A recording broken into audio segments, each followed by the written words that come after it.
লালমনিরহাটের পাটগ্রামের দহগ্রাম ইউনিয়নে বন্যায় ক্ষতিগ্রস্ত সেতু ও সড়ক দীর্ঘদিন ধরে সংস্কার না হওয়ায় চরম ভোগান্তিতে পড়েছেন স্থানীয় বাসিন্দারা। এতে তারা নানা রকম ক্ষতির মুখে পড়ছেন। সংশ্লিষ্টরা বলছেন, এ বিষয়ে প্রয়োজনীয় ব্যবস্থা নিতে ঊর্ধ্বতন কর্তৃপক্ষকে জানানো হয়েছে। দেশের মূল ভূখণ্ড থেকে বিচ্ছিন্ন এই ইউনিয়নটির তিন দিকে ভারত, একদিকে ভারত থেকে আসা তিস্তা এবং একই দেশ হতে আসা সাকুয়া নদী দহগ্রামের মধ্য দিয়ে প্রবাহমান।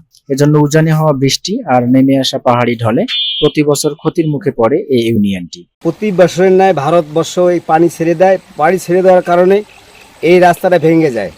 এই ভেঙে যাওয়ার কারণে আমরা জমি জায়গা, রাস্তাঘাট সব বিলুপ্ত হয়ে যায়, আমরা ক্ষতিগ্রস্ত হয়ে যাই। আমি চাচ্ছি যে তিস্তা মহাপরিকল্পনা যদি চালু করে তা আমরা এই জায়গায় স্থায়ীভাবে থাকতে, বসবাস করতে সক্ষম হব। অনেক রাস্তাঘাট বন্যায় ভেঙে গেছে, আমাদের গাড়িগুলি চলে না, রাত বিরাতে আমরা হাঁটতে পারি না, দিনেও চলতে পারি না। একটা রুগী হলে তাকে নেওয়া যায় না, কিছুদিন ঘাড়ে করে আনি, আবার গাড়ি দিয়ে আবার কিছুক্ষণ আবার ঘাড়ে করে। 2021 সালের 20 অক্টোবরে ভারতের উজান থেকে আসা আকস্মিক তিস্তা নদীর পানিতে দহগ্রাম ইউনিয়নে ভয়াবহ বন্যা হয়। এতে অন্তত 5টি ছোট বড় সেতু ও 8টি আঞ্চলিক সড়কের ব্যাপক ক্ষতি হয়। একইভাবে চলতি বছরের 5 অক্টোবর উজানের প্রবল বৃষ্টিতে নেমে আসা পাহাড়ি ঢলে তিস্তার বন্যায় নতুন করে এই ইউনিয়নের একটি কালভার্ট ও 2টি সড়ক ভেঙে যায়।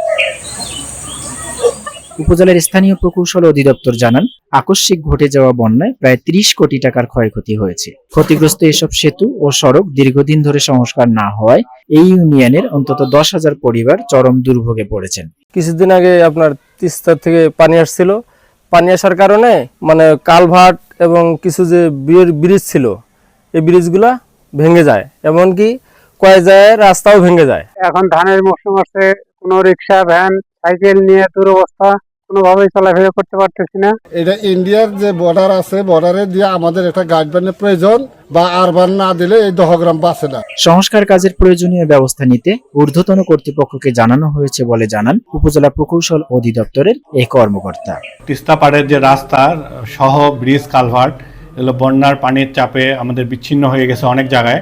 এতে ব্যাপক ক্ষয়ক্ষতির সৃষ্টি হয়েছে। এই ক্ষয়ক্ষতিগুলো আমরা প্রাক্কলন প্রস্তুত করে আমাদের ঢাকা অফিসে ঊর্ধ্বতন কর্তৃপক্ষের কাছে পাঠিয়েছি। সেটা অনুমোদন হয়ে আসলেই দ্রুত এগুলোর মেরামত করা হবে।